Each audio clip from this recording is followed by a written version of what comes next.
Hi everyone. Just making sure that I have everything set up properly. I wanted to go over some of the things. This is the Privacy Podcast, as always, and today we have a very bright day within the privacy sector, within the cryptocurrency market cap sector, right? So you could see that the privacy coins are starting to get some attention. And I mean, last bull market, we didn't really see privacy coins, you know, start having dominance like they are this time around. And I think the reason for that is the financial applications around privacy. And if you take a look at some of the like CoinGecko or Coin Market Cap, you'll see that there's a specific privacy tab that you can look at, and you can just kind of view what's happening, and you'll notice that there's quite a bit of different privacy projects starting to gain some traction, and many of these projects have had very difficult times, and they've gotten through them, and it looks like we're getting close um, to the finish line with turning the markets around. So it's not just privacy, because it's also the general cryptocurrency market. And I try to stay away from certain aspects of. I'll try to like stay away from a lot of speculation, things to that nature. But this isn't speculative. This is actually happening. You can see there's a huge influx. When you compare this to other sectors, it's not even close. So I felt it was important to kind of highlight some of the things that I see here. And on a personal level, I wasn't here last week because I had a wallet hack, so I lost the majority of my holdings, unfortunately. So I've been a little sad, and you know, uh, I'm trying to trying to hold myself up high, but it's all right. I'll end up making everything back and then some. So. But I just wanted to show everybody, you just look at these different sectors, and you can see some of the things that are the most viewed, some of the things that are trending, top gainers, and you can see Zcash with zero knowledge proof, right? And then you'll start seeing other. I believe this is also a privacy coin, so you'll start seeing privacy popping up where things are, no, like mainstream. So you start noticing it more and more. And I think Zcash is kind of heading the charge in that area. And so let's just click on the privacy tab here and see what's going on. I also got some other things that I wanted to discuss. All right, so yeah, you can see kind of just like a preview of what's happening. So you can see there's a huge influx of capital coming into the sector, and it's moving around, moving things around. And then what ends up happening is people get excited, they start telling their friends, and then they start, it has a cascading effect on itself, and sooner or later the best technology hopefully wins at the end of the day. But so in other news, there was a quantum computing report, and it's talking about NVIDIA launching the first quantum AI data center in New York City. And it just kind of digs into what this quantum AI data center would need. And with quantum computers, the data is going to look a lot differently. So instead of zero and ones, it's going to almost look like X-ray film. So a lot of the hardware needs to get recreated just to custom tailor quantum computers. So at first, I think you're going to see mostly like larger entities having access to quantum computers, but that doesn't necessarily mean that nobody will have access. So the large entities may own the quantum computers and the quantum AI data centers, but does that mean that people just can't access them? did you know if you go to Amazon's AWS right now? So if I go to AWS and type in AWS Quantum, it comes up where you can start using their cloud quantum computing services. So one of my concerns is that we'll see malicious actors using this and using it for nefarious purposes and trying to build things to try to crack encryption.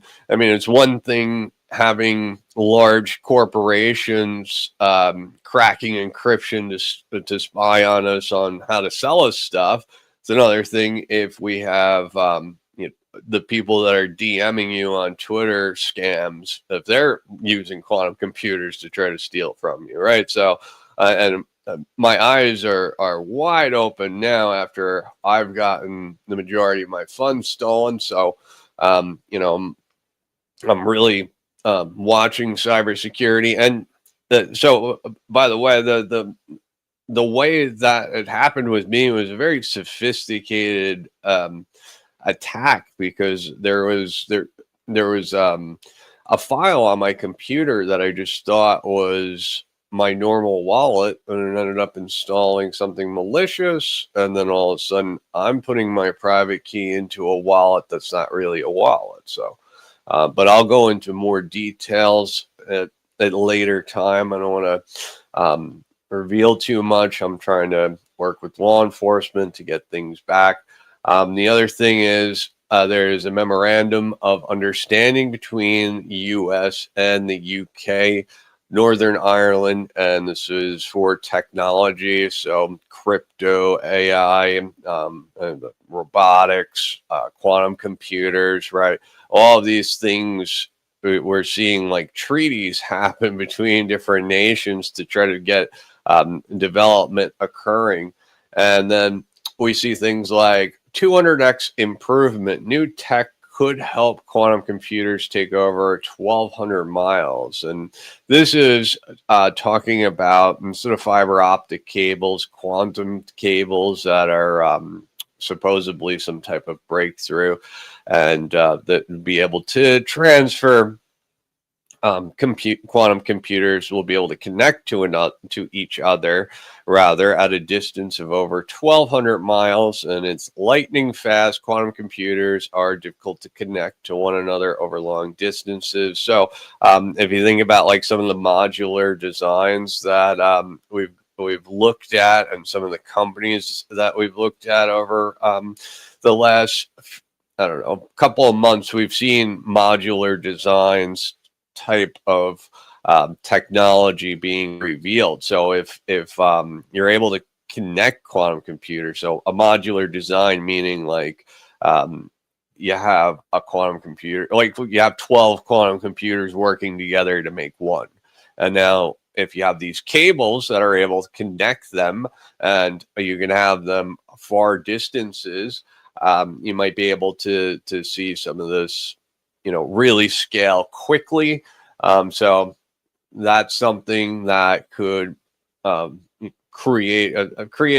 the timeline accelerate, really. So something to be on the lookout for. So let me skip that. I wanted to go over this too. So this is called Quantum Breakthrough, and this just discusses the likelihood and impact. And this was at DC FinTech Week, and I'm going to mute my mic so I could play this. So this is mostly bankers speaking, but I want you to listen carefully.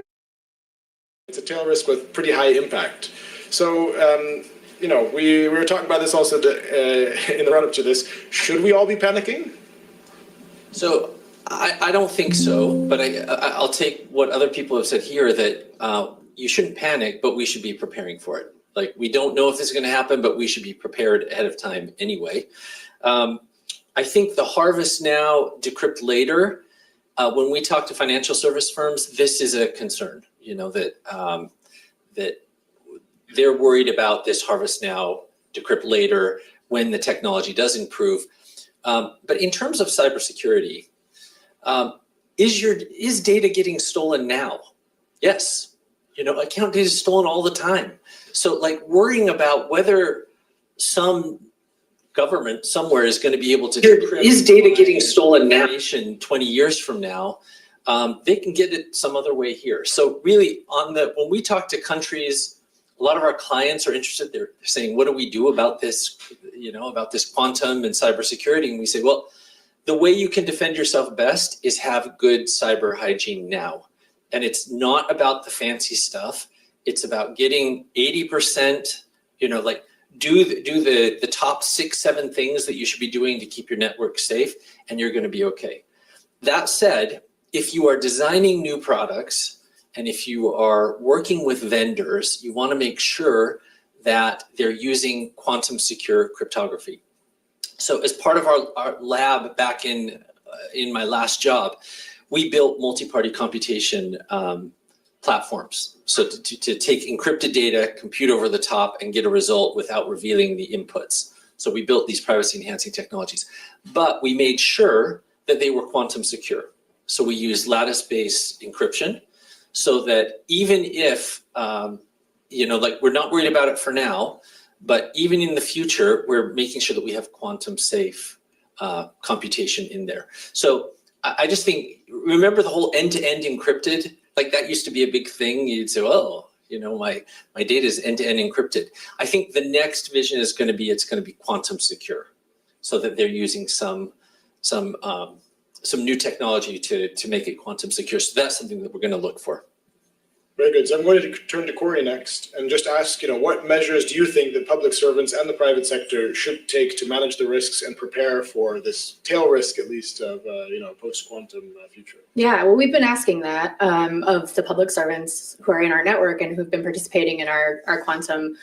We have an online community of practice space for governments, and we have a dedicated quantum space. So we've got a lot of public servants in there who are asking these questions and thinking about all this in real time as well. So the kind of top 5 or so key themes that they have hit on is, now is the time to be getting smart, building foundational knowledge, developing frameworks, particularly ethical frameworks, considering how we will approach access and equity issues. This technology will not be distributed evenly. It never is. And this one especially is going to be quite challenging for many, many parts of the world to access.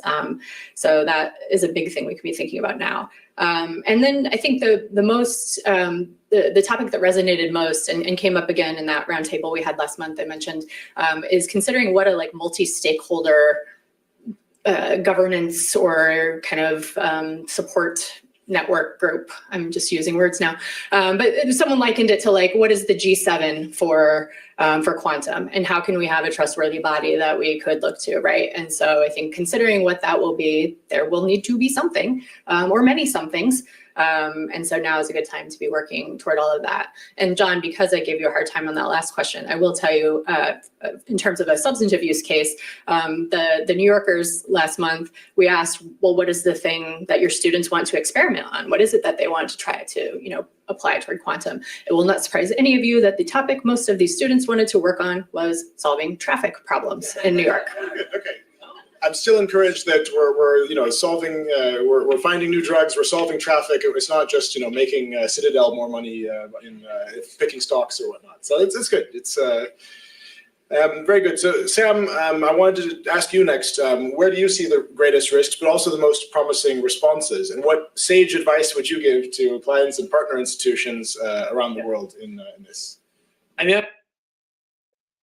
I'm just going to pause this right here. I believe there's a couple other pieces that I want to get to. But first of all, she mentioned having some type of G7, G8. So the group of 8, those are the largest economies getting together to make some type of treaties for quantum computing, right? So remember back when the previous election, they were discussing having AI being controlled by the state. So I could definitely see quantum computing being one of these technologies that would be controlled by governments, and you would see some type of G7 or G8, because like I just showed you with Amazon Web Services being able to have anybody access it, may be troublesome. I mean, I'm not like, I don't know for certain, but that would be one of my assumptions. This is also in the lens of bankers. The first guy that was speaking too, he was speaking about the store now, decrypt later problem. And he was talking about having certain types of specific hardware with quantum encryption, so that the specific hardware can read encrypted files that are encrypted for quantum encryption, and it just reads it specifically, sort of like TEEs, and that is and that's specifically with quantum encryption. So, but I want to play the rest too. I know it's a little bit long, but bear with me.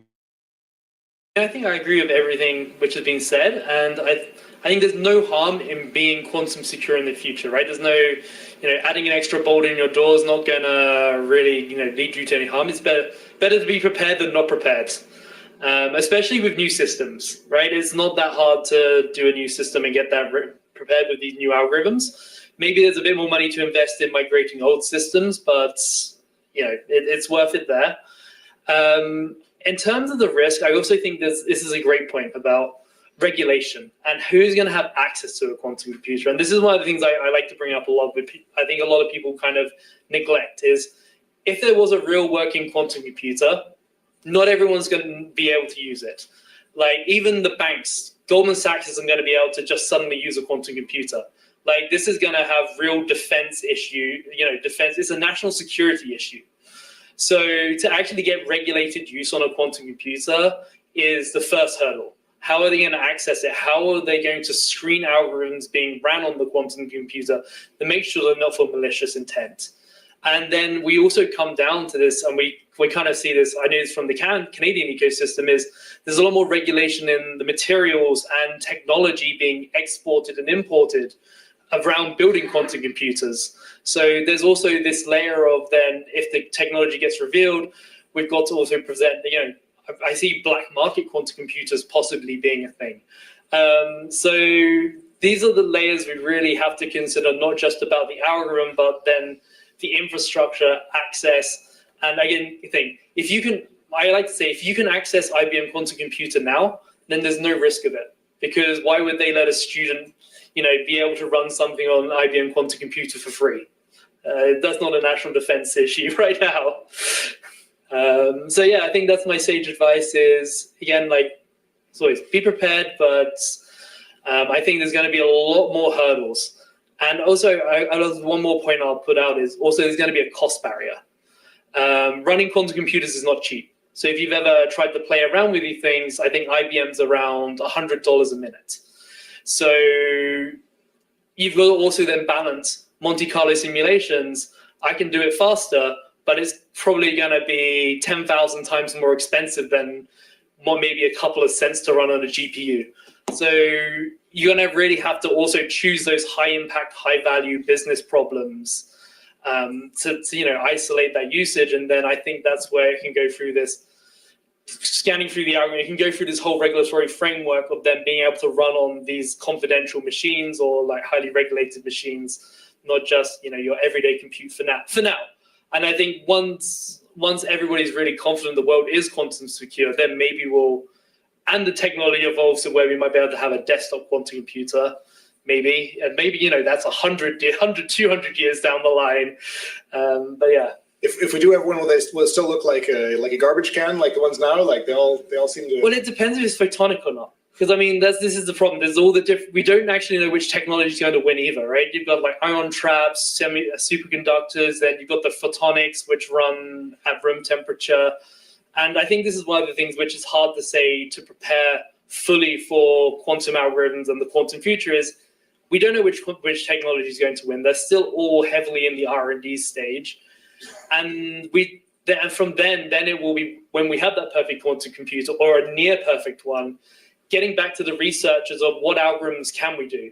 And even things like lattice-based methods, maybe there's going to be something we can do with this new type of quantum computer which was actually able to work. Maybe that has a trick which can undo these lattice. So there's going to be a continual kind of feedback loop. And I mean, that's really the reality of where we are. It's still a big science experiment, but maybe, I guess, in the world we are now, things can kind of come out of the lab quicker.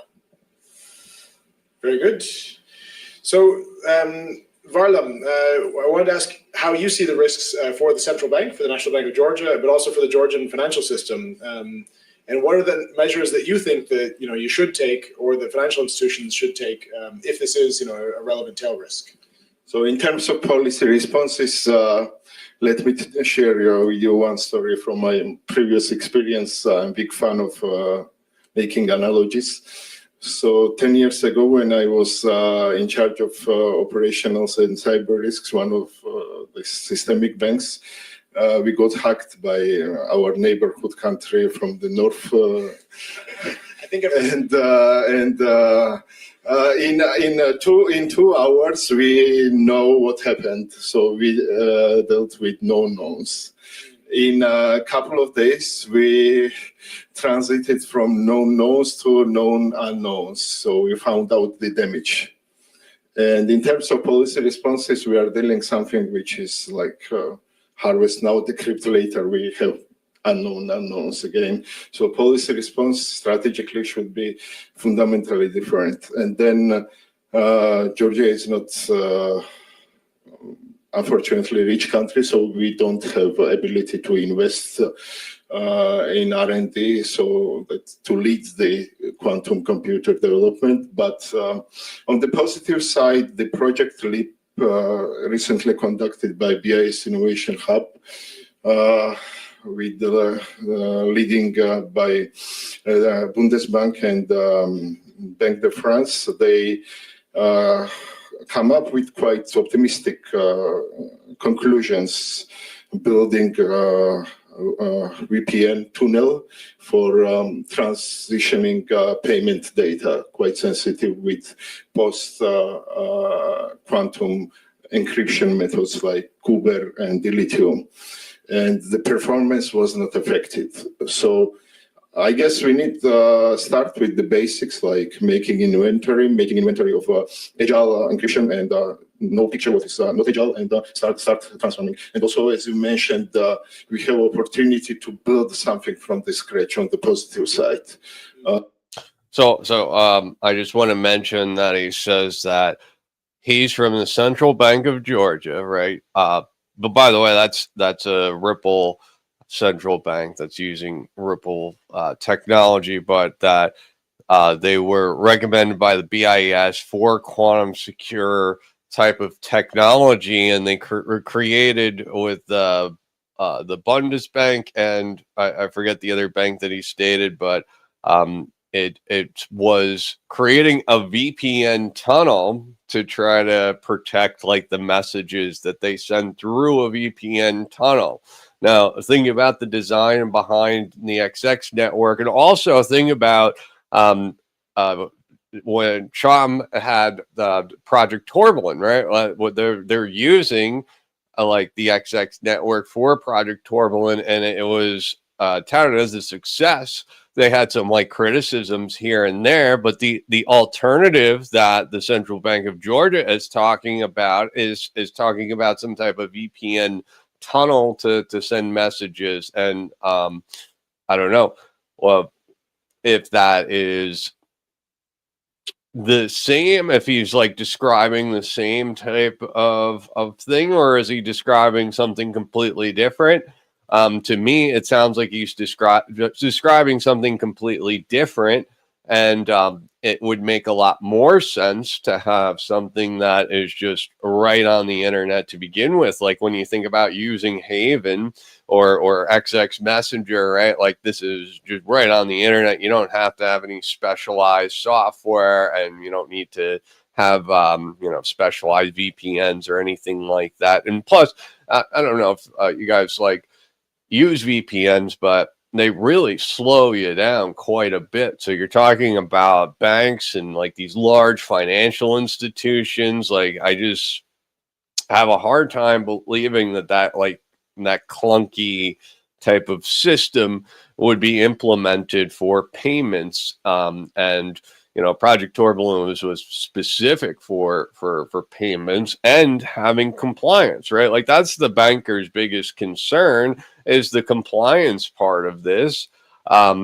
So I mean, if you go back to, probably next week I will do this, is find the results of Project Turbulent and go over them.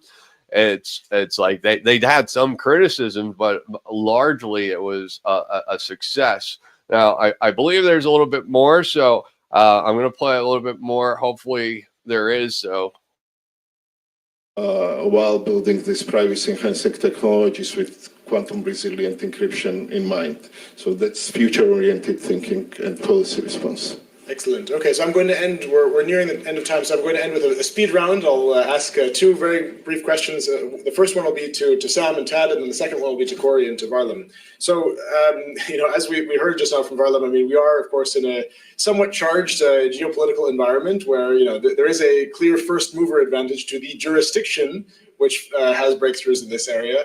So just as I asked you guys, what specific year you think that the quantum breakthrough would happen?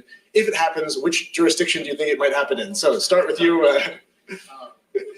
Sam. Oh, that's a tough one. And I mean, I think, where will you go? I mean, it's hard to know because everybody keeps everything under wraps, right? I mean, I think one of the biggest players right now, I mean, is definitely Quantinuum. So UK based. I mean, they tout they have the best qubits, they have the best technology. They're really pushing to say that next year they'll have something actually near production ready. But then over here we have IonQ already pushing out, trying to say we're going to be ready. It's hard to say because I'm not an engineer, so I don't know deep down what the actual nitty gritty of the qubits is they're doing and how that scalability is going to come. Because I think everybody can maybe have a 1,000 qubit system, but then how do you scale up to that 1 million, 2 million? And that's really a huge research question, which I don't think anybody can answer. So I'm going to give the disappointing answer, John, that honestly, I don't know. I heard UK in there, so country of Alan Turing, I can see. There's a lot of investment in Canada as well, like a lot of research and development there. So I mean, we have D-Wave, Xanadu up in Canada, so that's a possibility. I would say it's definitely US, Canada, or the UK are the highest potential. Okay, so very briefly, Tad, where do you put your money? So I work for the World Bank, and we've got lots of member countries that I can't mention. So I think to be politically correct, I'm going to bet on Sam's team in Canada. Great. So and then finally, a question, also for the international organizations, for Corey and to Varlam. So where do you think that in this area, just in one sense, where do you think that the international organizations should be focusing efforts, if at all, on issues around quantum? Access and equity.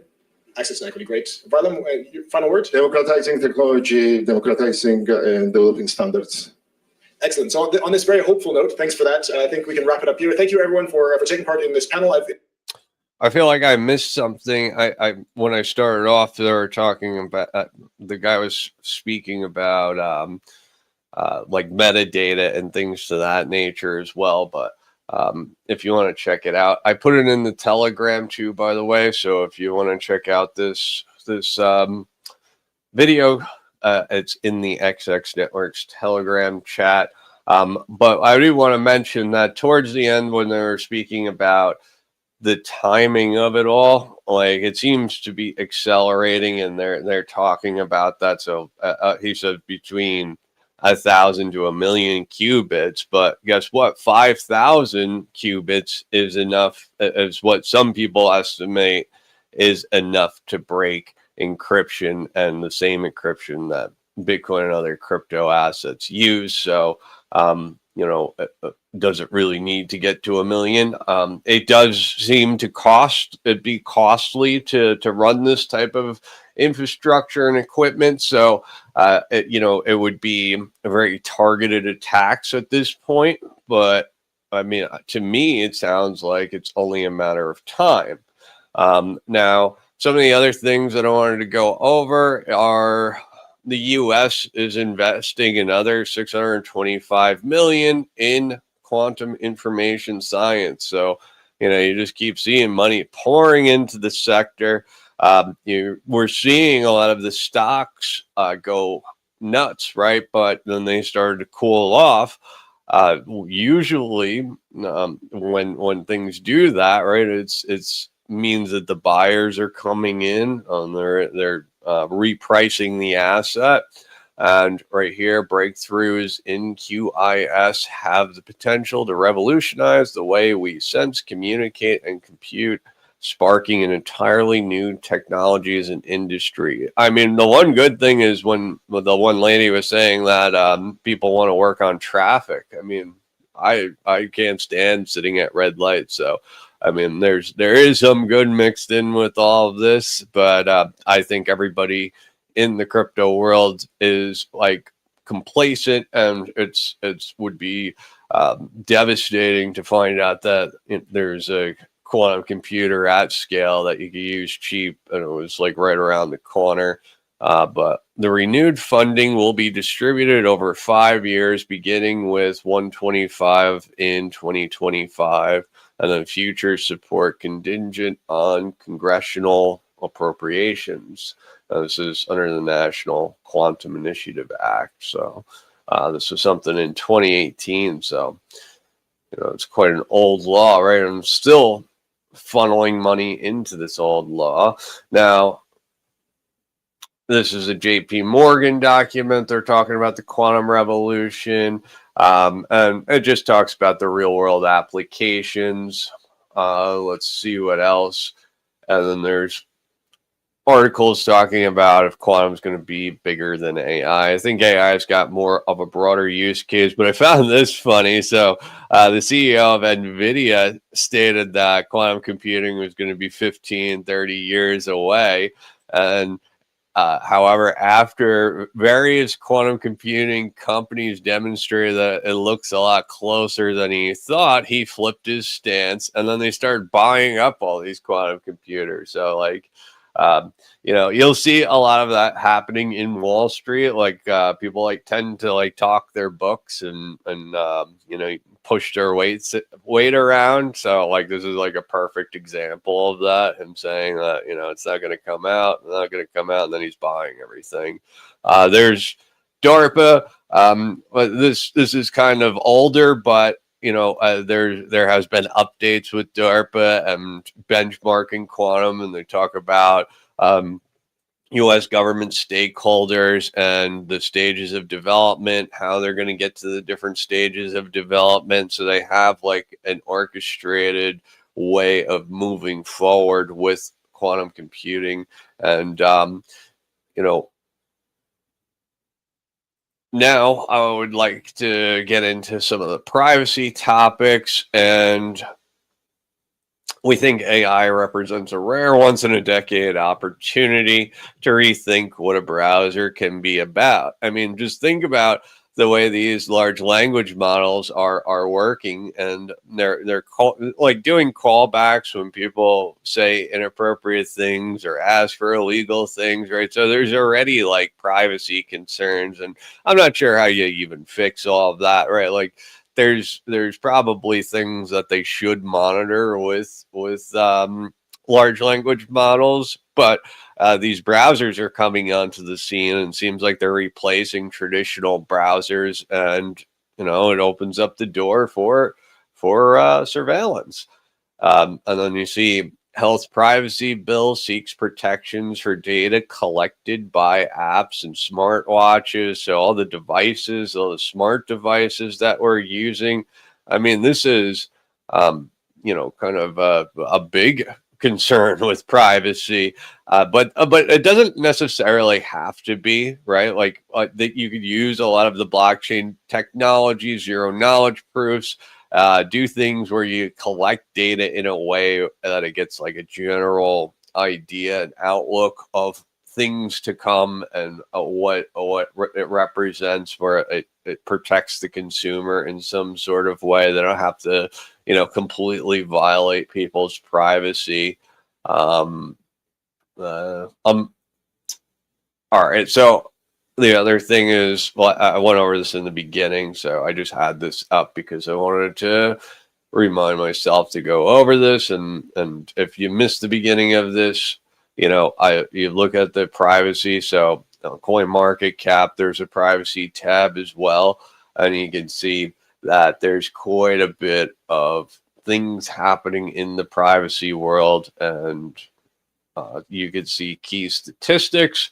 This is just a heat map of everything that's happening with privacy. And there's only like a couple of things. And yesterday, these were green. So, it's like things get really, really red and then really green, right? So I think the pendulum is swinging in the favor of privacy for the longest time.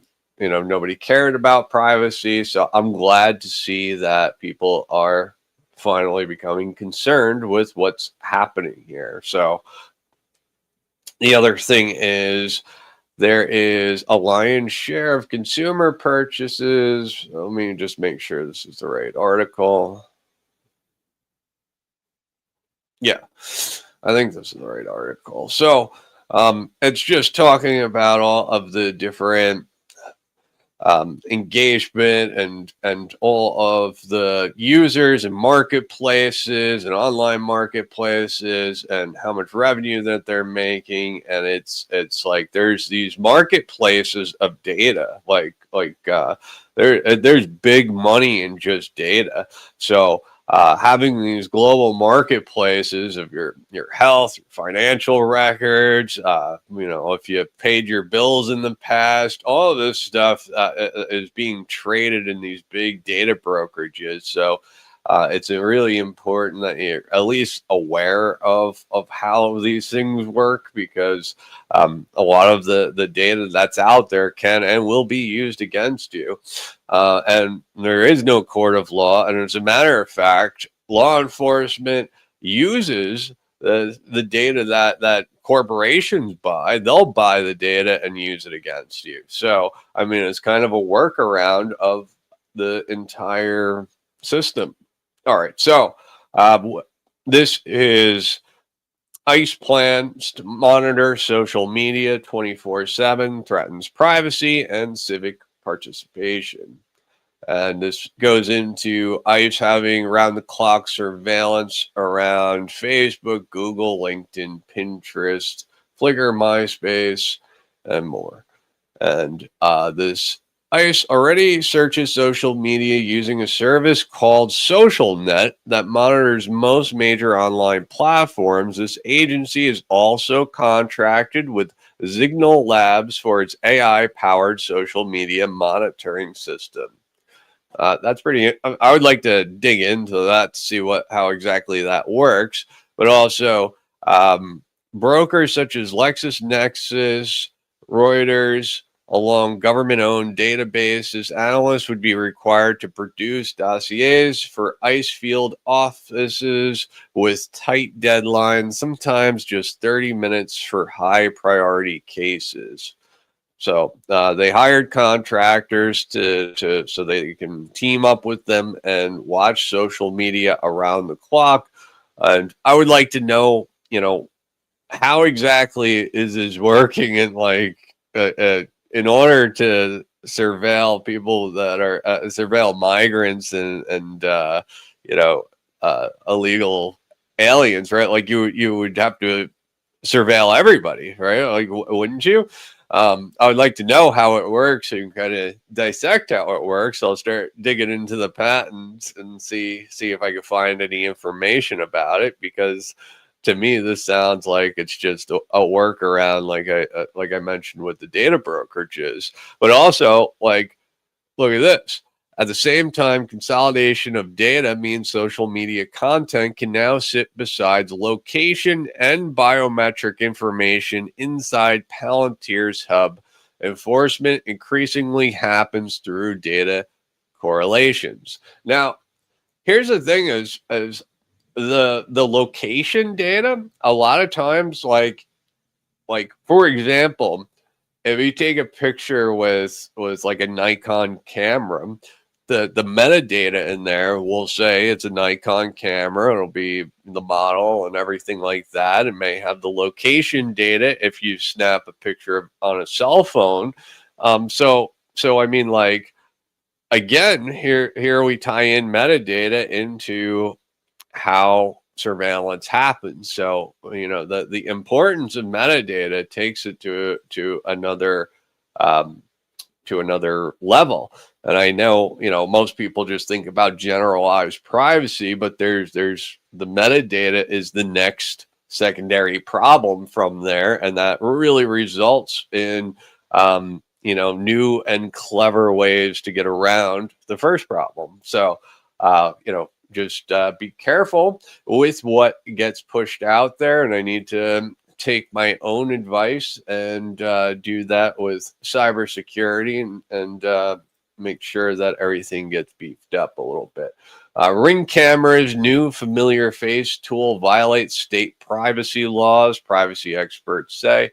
So here we see that their Ring cameras are taking pictures of people, and like law enforcement's using it to like catch people in like real time. You really got to wonder how this all evolves, because in my opinion, I think this is the key to like blockchains, privacy, zero knowledge proofs, like all the technology that we see in the decentralized world has the way to like do the checks and balances with corporations and governments, and trying to balance out everything. Skip over that.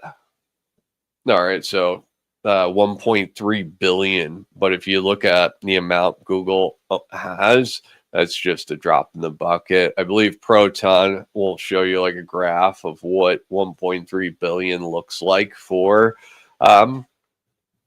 Google, and it's basically, you know, nothing. And here again, we have more articles, like it's all over social media, all over the web, that privacy and like people are looking at privacy and zero knowledge proofs, and you know, then you start looking at other things within the privacy ecosystem, right? And people start getting an interest into it. So I think that is a good thing for everybody. And facial biometrics implementation hiccup stir privacy security debate. So yeah, I guess I didn't even have an article. All right, so I hope you guys enjoyed the privacy podcast today, and you guys have a great weekend. I will see you next Friday, and I'll try to be at this time and be a little bit more consistent. I just had some personal problems that have came up, so I hope you guys enjoyed the show.